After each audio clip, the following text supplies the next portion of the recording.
So, in terms of medical appointments, is there any advantage to regular medical appointments? I know for myself at times I feel like I'm putting my son through a lot of, the energy that he uses for these appointments, and we've come up with different strategies to try and minimize the impact of them. But yeah, I'm really curious, Warren, from your perspective, is there benefit in regular appointments given the strain that it Yeah, can place on young people?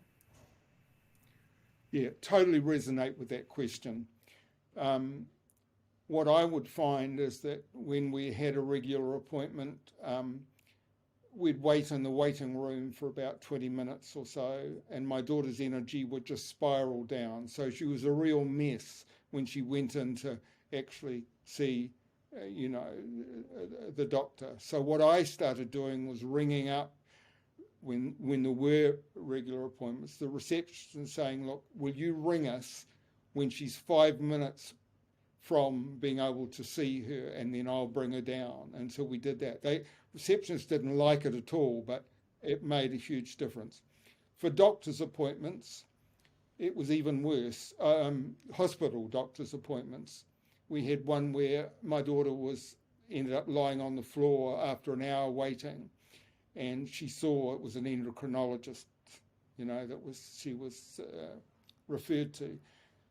I saw the notes afterwards. He said she was a highly nervous young woman. The reality was she was a completely exhausted, spent person who'd been waiting for an hour for the person to arrive. So I would say, one has to be very cautious about the value of these visits unless you know they're going to offer something.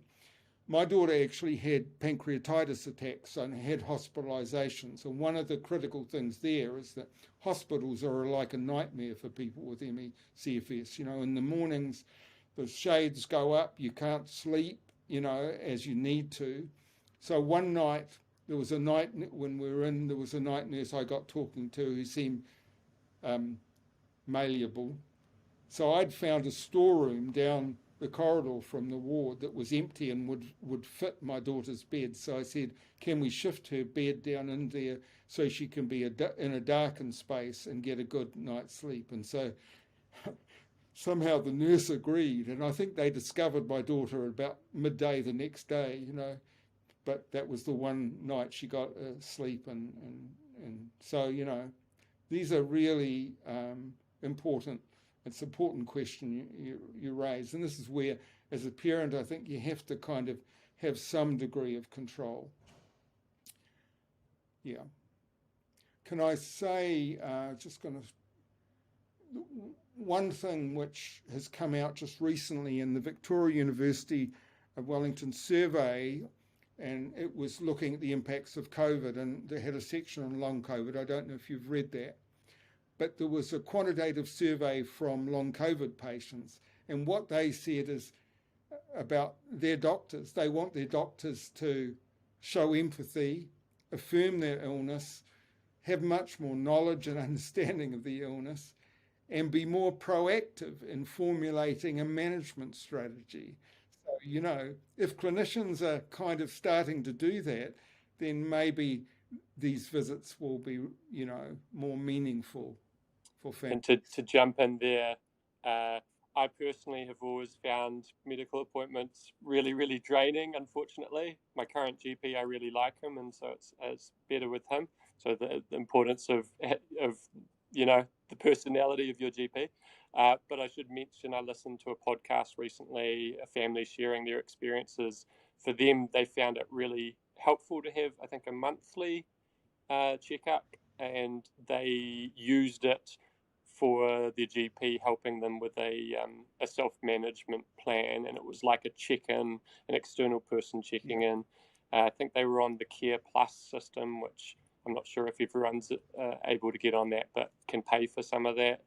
And if you didn't have the money to go every month to your GP, even with, say, a community services card or something like that, that could make it cheaper. I guess you could come up with another individual who could sort of serve that role for checking in. We might talk more about self-management plans in a bit, I guess, but that's my 2 cents. Yeah. Yeah. I could add a couple of things too, really. One of the problems with, health practices now is you often don't get to see your own doctor, and that's a disaster for ME patients. I think they've got to have their own practitioner who understands them all of the time. Another point, I mean, I think that it's important to have the regular appointment, as you said, at some point at frequency, because ME people get other illnesses as well. And the danger is that doctors can say, oh, well, it's just their ME, and they might have some other thing that needs, dealing with and treating. And so that's important. I had a third experience with a medical student when I was teaching a third-year med class. She realized from my lecture that she had probably had ME/CFS, and so she went to see a clinician, and she came to see me afterwards and told me about this, and she said her clinician and her came to an agreement. She would take a list, 3 pages long of all the things that were wrong with her and she needed to work out, and the clinician would say, look, I can't deal with that in a 15-minute thing. Let's do the first 4 things on your list. What's the most important first 4? And then in the next appointment, we will actually go down to the next thing. And for her, I mean, for this med student and the patient, and she's had to withdraw from medical school, unfortunately, this was very helpful.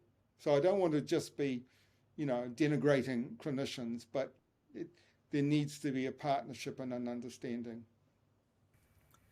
Yeah, and it sounds like just having, I think that's a really good point. If you have actually a regular appointment, whether it be monthly or whenever, you are going to see that same person, and I think that continuity. And I've got to say, we were lucky out, we have an amazing GP, but we've learnt to send him journal articles and email. He's given me his email address, which is a dangerous thing to do, but he reads the emails and he makes appointments at the end of the day when he actually has no one else afterwards, so that he knows he has time. So I think, but that did come from us really pushing for that as well. And I think, I guess as a parent, I suppose I've learned it is not my natural state. I want to trust medical professionals because I know I'm not one. But I have learned to trust myself more and to push and ask and send the research and not feel silly for sending it to them, because they actually have every single time not seen it and been interested. So I think maybe that's just a helpful thing to put out there for anyone else who might be wondering that as well.